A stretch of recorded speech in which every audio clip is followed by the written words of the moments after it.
Okay, yeah, we're all of the same mind there. So I'm curious to see then if we all agree where Texas A&M will finish as relates to Mississippi. What do you think, Robert?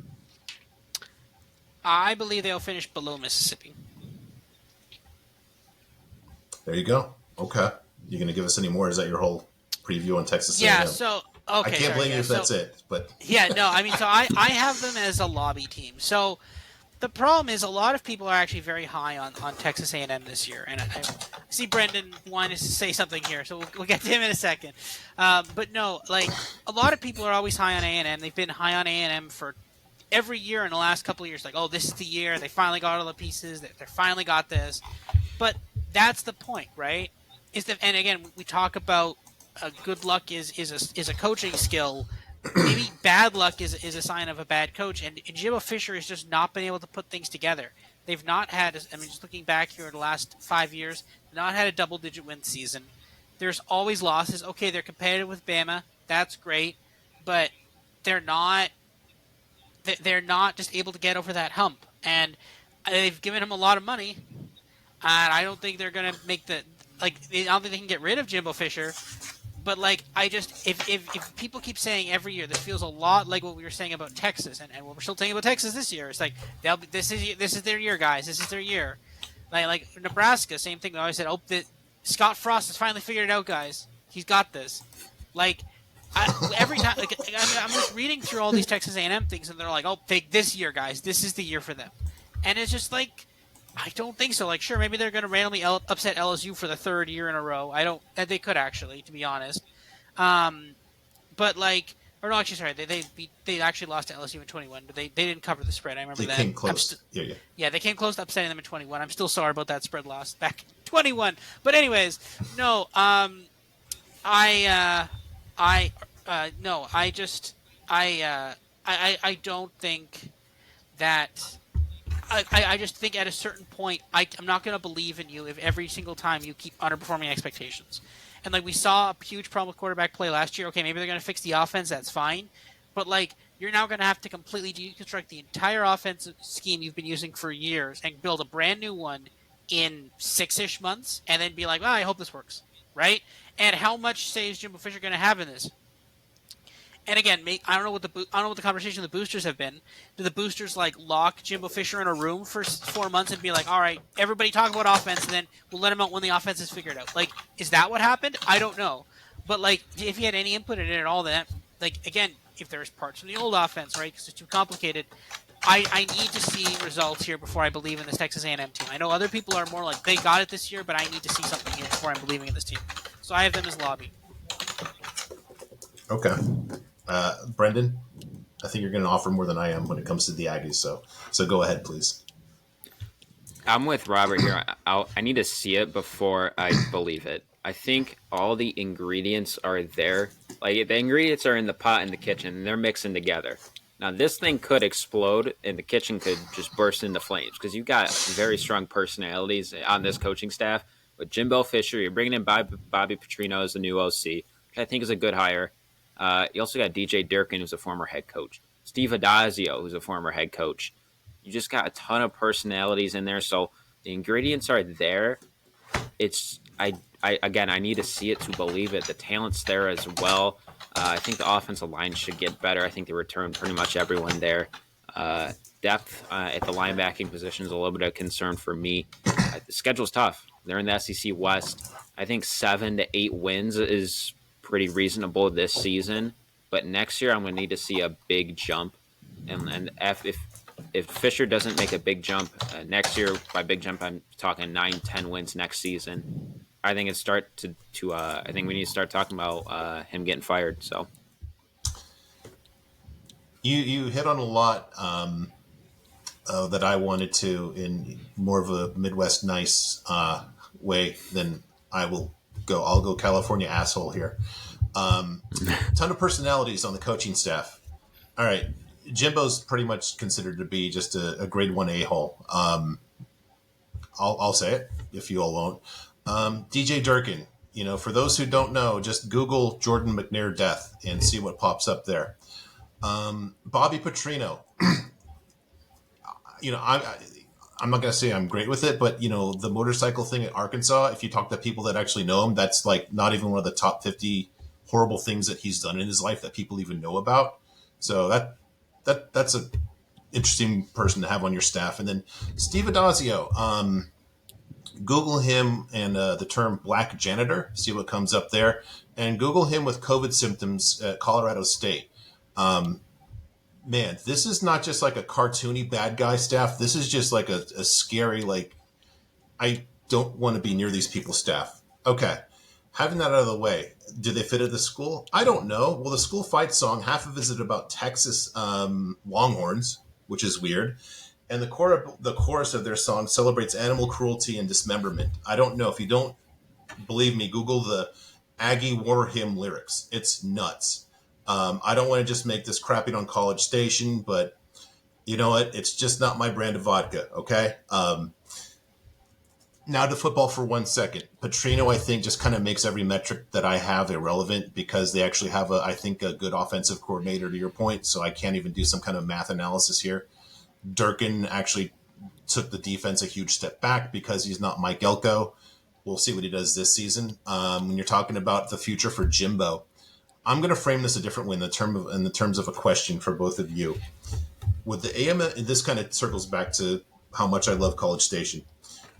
If they actually bought Jimbo out of that huge contract, would they see that as a source of pride within the booster community? I would think Could so. you know what? No, actually, you know what? Now that you phrase it that way, I could see it and be like, we raised $100 million, showed him. Like, that's a weird sort of Texas rich person thing to say, we got rid of him. That's, you know what? Now I think, because I think, but that would also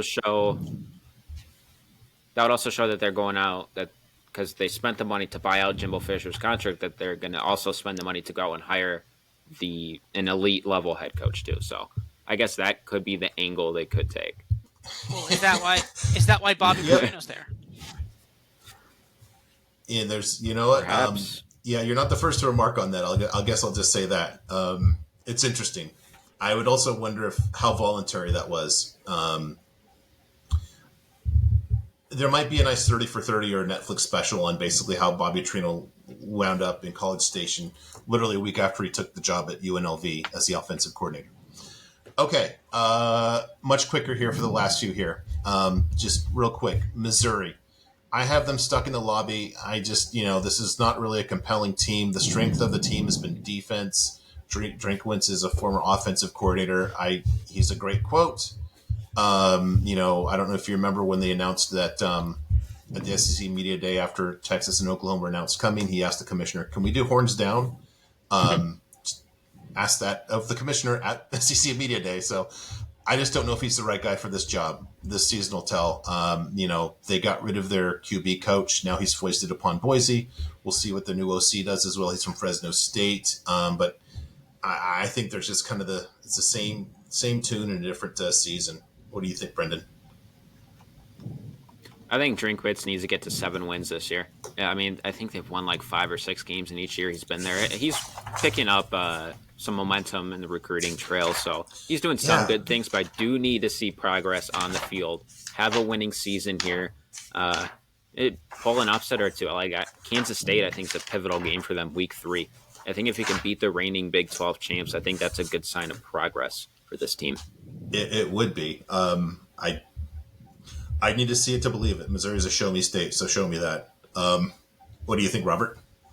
Yeah, I'm kind of on there with the lobby. I'm not the biggest believer in Brady Cook.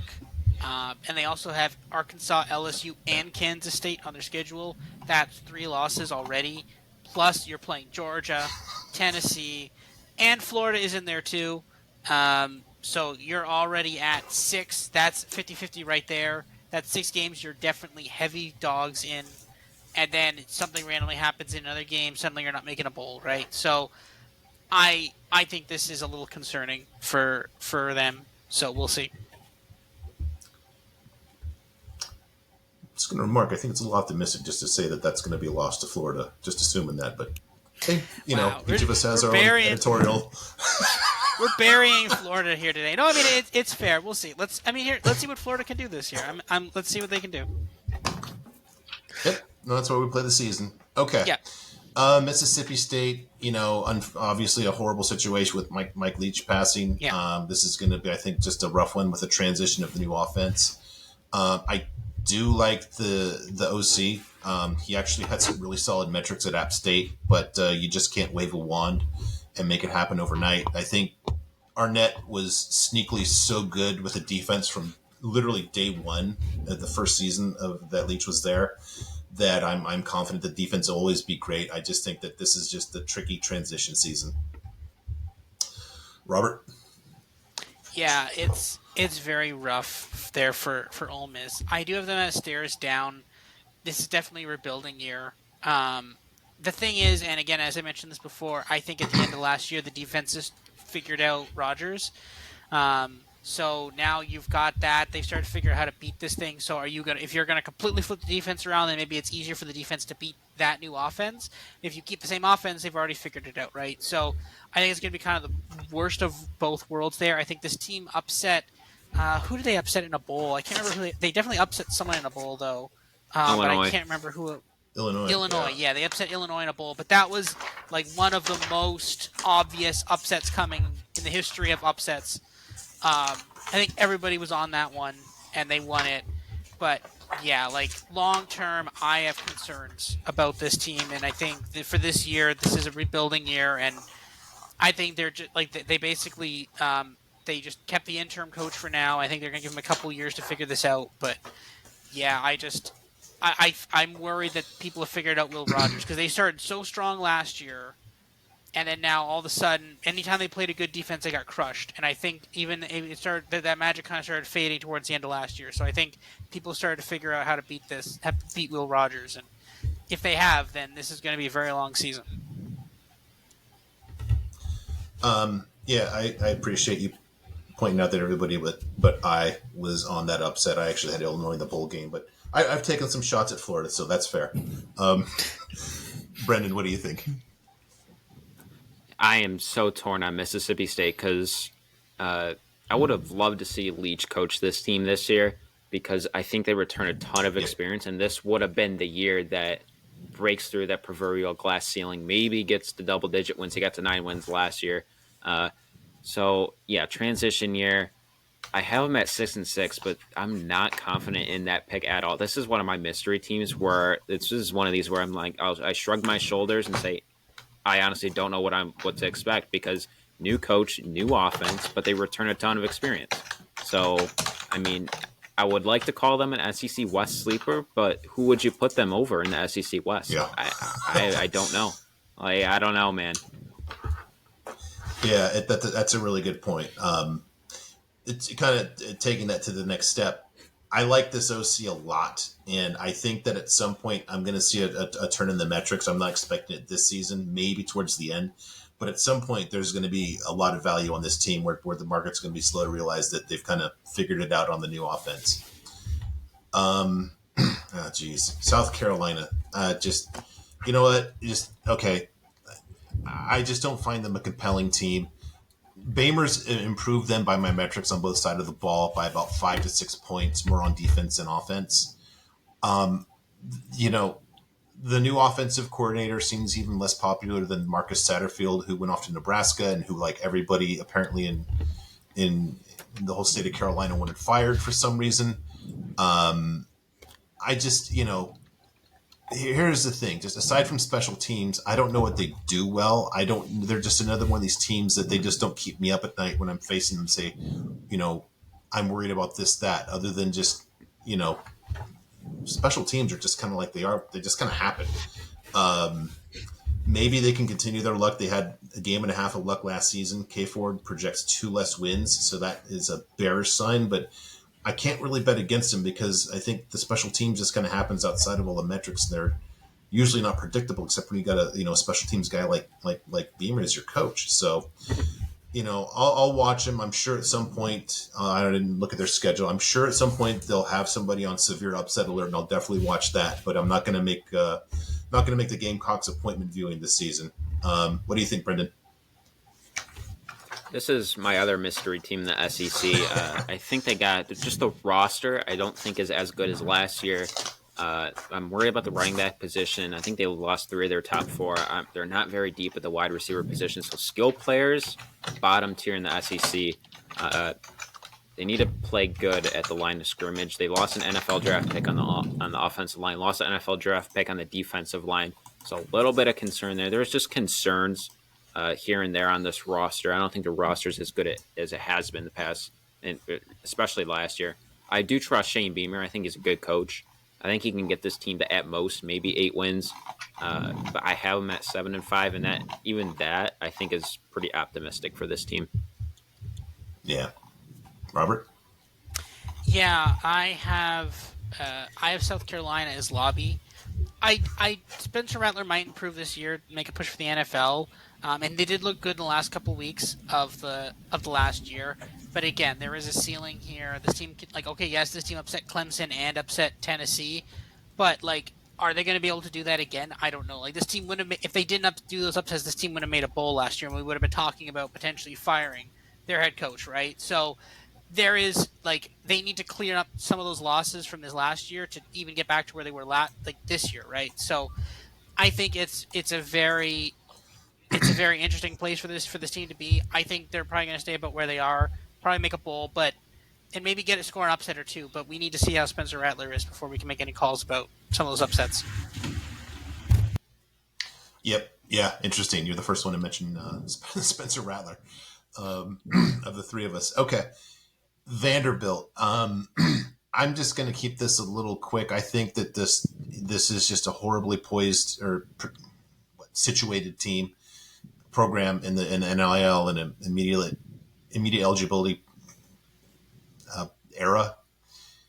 They actually went 5-7 last season, which surprises me. I don't remember them winning 5 games, but great for them. The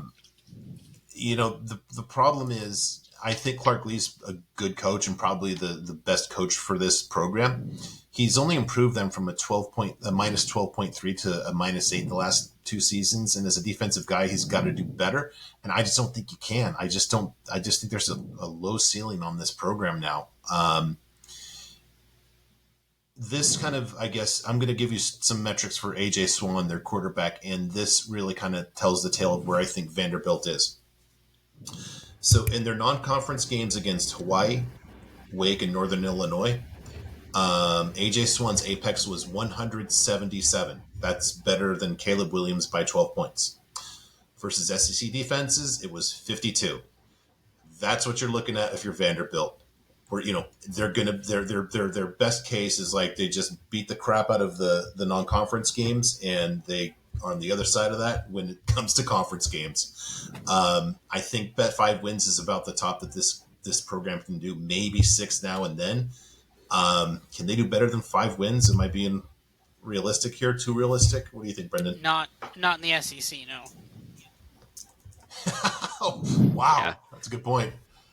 I agree. Yeah, go ahead, Brendan. Sorry about. I agree. I think 5 or 6 is the ceiling for this team. But the program we've seen in the past here and there under James Franklin. Derek Mason got them to I think a couple bowls, so they can get to 7, 8 wins here and there. But this year, I like some of the pieces they have coming back, but the schedule is. I don't see them really winning more than 2 SEC games. And if you can only win 2 SEC games, so at best, if you win the 4 non-conference games, that's puts you at 6-6. So I have them at 3-9 this year. I'm not super high. I could see 4 or 5 wins at most, but yeah, seller the SEC here. Yeah, I think so. There was a span in the middle where AJ Swan. I have this team as I have lobby. I think stairs down actually. They have a much tougher schedule this year. You've got Florida, Georgia.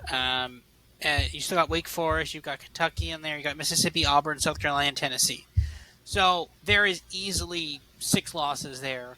On top of that, AJ Swan in a span of 6 games, he went in a span of 6 games between Northern Illinois to Missouri. He went 1-5 straight up, only beating Northern Illinois, and 2-4 against the spread. So not only did he lose games he should have lost, but he lost games by he basically underperformed expectations in 2/3 of the games, according to the spreads. So that's a huge concern for me for this team. I think that you give this, and again, these are some of the teams they were playing. They got Missouri there. They have Missouri again this year, but like again, that was one of those teams they lost against. Um, like again, it's like they got to play Elon last year. Now they play Alabama A&M. Hawaii actually could be better this year. Um, but instead of Northern Illinois, they have UNLV, which is a clear upgrade in competition. So like this is rough. Like this could be a really rough year for this team. I think this team could go under there. Like they could probably go. No, I don't know if they're. I think the win total is 3.5. I think maybe they could go over that, but like I don't think this team is going to go like. I think 6-6 for this team is a stretch. Fair. Yeah. Sounds like you guys are both just barely on the opposite sides of that total 3.5 there. Okay. Two left. Auburn. Breaking news. Peyton Thorne is the starting quarterback. So great. Your starting quarterback had an apex of 80 last season instead of 61, which means he's a bit more accurate, but still, I think, struggles. They added a couple of good receivers from Fresno and UNLV, although not completely awesome. They had the least explosive passing offense in the SEC last season. Complete rebuild on the offensive line. The defense is kind of whatever, but I'm showing really really low improvement metrics. I don't know. Hugh Freeze is a good coach. He's not my favorite dude ever. Probably won't go out and party with him, but I don't see it. I think eventually he'll have this program in the right place. I don't think it'll be with Peyton Thorne though. Although Brendan, you've seen him up close and personal. You got differing thoughts on Mr. Thorne and turning this program around in year one. Yeah, I think he was inconsistent in his time at Michigan State. He set some record, or I think most passing touchdowns in a season in Michigan State history. I think that was the record he set. But that was in the 2021 season. Michigan State had good O-line play that year. Last year, offensive line struggled with injuries, struggled protecting the quarterback. Thorne was running all over the place, had a lot of interceptions. So that's something he needs to get turned around this year. I think the offensive line situation at Auburn will be better. I don't think he's a bad quarterback, but I don't think he's going to go there and set the world on fire. So Auburn's quarterback situation, it's okay. I think Robbie Ashford is a valuable athlete to have, even if he doesn't start, which it doesn't look like he's going to. Because, Thorne was named the starter today, so Ashford's going to be the backup. But he's a guy you can put in the slot. You can throw him the bubble screen. He's an athlete. He can make plays. But I do like the transfer additions at Auburn. Like I said with LSU and Ole Miss, they got to gel together because this team is made up of a ton of transfers. At the O-line, D-line, literally at every position they got transfers. So we'll see how they do this year. But looking at the schedule, I can see 8 wins here. I have them going 7-5 to be a little bit pessimistic, but I could see 8 to 9 wins. I really can. Oh my goodness. That's if transfer portal additions go right, though. If everything kind of coalesces. Yep. So I do think Hugh Freeze is a heck of a coach, especially on offense. Yeah. Who's his defensive coordinator? I forget. I'm just kind of curious about that. I forget, but I do know they're bringing in Philip Montgomery, the former Tulsa coach, who I thought shouldn't have been fired, but he's now the OC at Auburn. So I do think that was a good addition there. I agree with that. Not sure who the DC is. It's the former DC. It's that Ron Roberts guy from Baylor, which makes sense. Freeze knows what he's doing. He's just, I don't know. Not my brand of vodka. Maybe he lands at Texas A&M. That would be awesome. All right. Oh boy. Yeah, that would be something. Robert, what do you think about Auburn? I have Auburn as a lobby team. I think I'm not the most high on Peyton Thorne as a quarterback. I think there are concerns about that. I think if you're like super high on like on some other people in your team and you're like, okay, let's get Peyton Thorne from Michigan. I mean, the thing was last season, basically the whole thing with last season was they made Peyton Thorne throw because they lost Kenneth Walker. So they're like, okay, you have to beat us in the air. And then Peyton started, I can't do that. He said, no, I can't do that, right? So that was the problem with Michigan State last season. You're kind of bringing that in. They can make some improvements.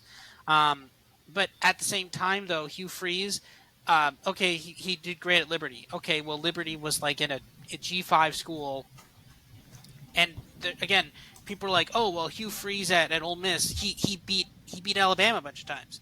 Well, he's no longer the coach at Ole Miss, right? It's not like Liberty was an upgrade over thing, right? So yeah, they beat Alabama a couple times, but I don't see many SEC championships for Ole Miss in his time there, right? So yes, he was. I don't think he wasn't fired because of on-field performance mostly, but again, yes, but there's a ceiling here. This is now the SEC, specifically the SEC West.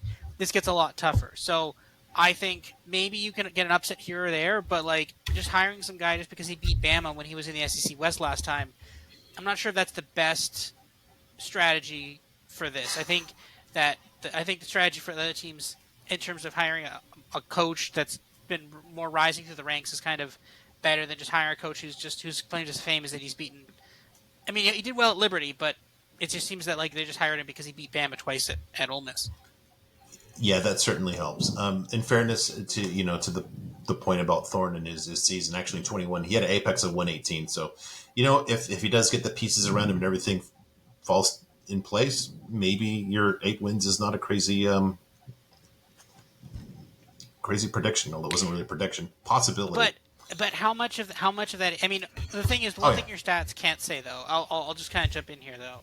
How much your stats can't say how much of those passing plays were completely opened up by Kenneth Walker, right? exactly. Like Yep. that's the problem. You can't untangle that because it's like, well, we have to defend the run because Kenneth Walker's right there. So yeah, we're gonna have to give up a 20-yard pass every once in a while because we had to defend Kenneth Walker, right? So Yep. I agree, and I don't want to make this a welcome to the crap on the Spartans pod, but I have a lot more faith in Hugh Freeze to open it up rather than had he stayed at that's Michigan fair. State. Mm-hmm. So, okay, last team, Arkansas. I'm gonna be brief here. I think highly of KJ Jefferson. I'm kind of worried what he's gonna be doing under Dan Enos instead of Kendall Briles. I'm not a believer in Dan Enos. I'm a Dan Enos skeptic, maybe. The new defensive coordinator Barry Odom had kind of like they had a rough defensive season last in 2022. But the new defensive coordinator, Travis Williams, he was at UCF one season, and he actually made them 6 points worse in my power rating. So I'm I like Pittman, but I think he made a couple of really, I'll be nice, shaky hires here on the coordinators, and I think that's going to dictate what happens this season. You more of a believer than I am, Brendan? There's a lot of turnover. New OC, new defensive coordinator as well. I think I probably am a little bit more optimistic. My prediction's 7-5. That's a little bit more on the optimistic side. I could also see 6-6. I could also see 5-7. But I think the ceiling really is 8-4 with this team and the schedule they got. Like I said, a lot of turnover with the coaching staff. But I like the backfield with KJ Jefferson and the running backs that they got. Rocket Sanders is a stud at running back. Got some good transfers at wide receiver. They're a little bit inexperienced, so we'll see how they pan out. Tight end, I think they got a good guy, Varkey's Gums from North Texas. He was first team Conference USA last year. He's a guy to watch out for. But they did lose an NFL pick on the offensive line. I think they're inexperienced there. So I think offensive line is a point of concern for me. And like I said, I think the ceiling is 8 wins, but my prediction, I have them at 7-5. Interesting. If that's the biggest concern, I might be more bullish on this team just because Pittman's the coach, and I think that our offensive line will always be in a good position. What do you? You also have to highlight the secondary because the secondary was awful last year. They had a ton of injuries though, so I think they'll have a decent bounce back. But the secondary has been a point of concern for Arkansas under Pittman. Interesting. All right, Robert, what do you think about the Hogs? Yeah, I have this as kind of lobby. They did regress last year, and I think I kind of called for that last year too. I said, "Oh, everybody's on this kind of," because Arkansas had this huge jump from 20 to 21. People were like, "Oh, Arkansas could be one of the best teams in the West this year." And I said, "Well, hold on a bit. There is a bit of a ceiling here. It's called Alabama, and they did kind of regress a little bit last year, and their schedule is tougher this year. They have, I think their non-conference, their other side of the conference is tougher, but I think they're going to stay about the same. I think this is a 7-6 team, maybe 8-5, something like that. This is a team that's going to be basically about a 500 team. They're going to get an upset here or there. I do like KJ Jefferson. I think he could potentially be an NFL pick, but I think it's probably going to be looking at like a second or maybe a third round pick. I don't think this team is going to. This team is probably kind of hit its ceiling. It's like a good team, but a good but not great team is what I think. This is how this team is. Okay, well, you guys are higher on them than I am. Okay, final questions. 2 Heisman bets from this conference. I'll go first here. I'm going to go with Quinshon Judkins at 50-1. And I'm going to go way off the grid, and maybe it's not as far, but he's 150-1. I'll go with Harold Perkins of LSU. I think that if they do it, it'll probably be on the defensive side, and the media is already in love with that guy. What do you think, Robert? Who do you got? Yeah, I don't love a lot of Heisman bets from this. I think you can maybe make an argument for Jaden Daniels at 11-1, but I don't love that. It's way too much chalk. That's pretty low. And outside of that, I feel like outside of that, you probably have to go with either Jalen Milroe or like Carson Beck. I think if you really, it's like you have to bet that. Wow. Oh my goodness! Like there's value. I feel like one of them will be value. I feel like one of them will be good. I feel like if Jaden Milroe gets the start and Bama has a good, like we talk about Bama regressing, but if they don't regress, then you're gonna be like, oh man, I wish I could have had Bama's quarterback at 40-1, right? Like that's the thing. I think Bama will regress, but if Bama doesn't regress, then you're like, oh man, I wish I had that 40-1 ticket. Same as Carson Beck at 22-1. That's a bit too high for me. But like I feel like because this was the argument for Bryce Young back in 2021 season, because back in the 20 season when they gave the Heisman to did they give it to Devonta Smith it was Devonta Smith, yeah. They gave it they specifically didn't give it to Mac Jones. I can't remember if it was between the running back or the wide receiver. Then they gave it to Devonta Smith. But the fact is that they didn't give it to the quarterback meant that they were itching to give it to a quarterback from Bama, but they just decided they couldn't give it to the quarterback from Bama that year, right? So this year, maybe they're like, okay, well, we gave it to Caleb Williams, but maybe we should give it to someone on a Georgia team, and then maybe that person will just be, if Carson Beck has a good year. Because like I feel like, Stetson Bennett went to the Heisman ceremony, right? He came in like fourth, I think, in Heisman voting, right, or something. So like maybe there was an argument where it's like we should give it to someone on Georgia because Georgia keeps going undefeated. So if Georgia were to go undefeated, there's a chance that Carson Beck could get it potentially. If they light it up and they start winning through offense instead of their defense, which is now playing for the Eagles, then maybe they can maybe Carson Beck gets it. Carson Beck is at 16-1. All right, what do you think, Brendan? The two hardest things to bet on in the preseason is MAC win totals and the Heisman Trophy odds. I have no idea what's going to happen. But if I were to pick out two from this list here, I'm looking right now. I think Jaden Daniels would be my favorite from the SEC to win it. I know his odds aren't great. I think it's at plus 1,000. So I think Jaden Daniels would be my pick, but a kind of outside the box pick would be Jace McClellan, who's Alabama's running back. I think you're going to see Alabama start to establish the run a little bit more this year, dominate the line of scrimmage. And I think McClellan's going to get a majority of the carries. And we've seen Bama running backs win it in the past under Saban. So who knows? Maybe McClellan will take it home. That is a solid narrative. I like that, even though I'm not really feeling the tide this year. I like that. All right. Pick one upset in this conference. Brendan. Yeah, I know I've been high on Alabama throughout this whole podcast whenever we've been talking about the Tide, but I'm going to go with Texas A&M beating Alabama. I think they get them at home this year. Yeah, they get them at Texas A&M gets them in College Station this year. I think this is Alabama's only loss on the season is because they got to go to A&M. It's the second game of a back-to-back road stretch. They go to Mississippi State, which I think is an underrated place to play in terms of difficulty. All those cowbells, and then they got to go from Mississippi State to Texas A&M. Texas A&M, like we talked about earlier, I think they got the talent to compete with Alabama.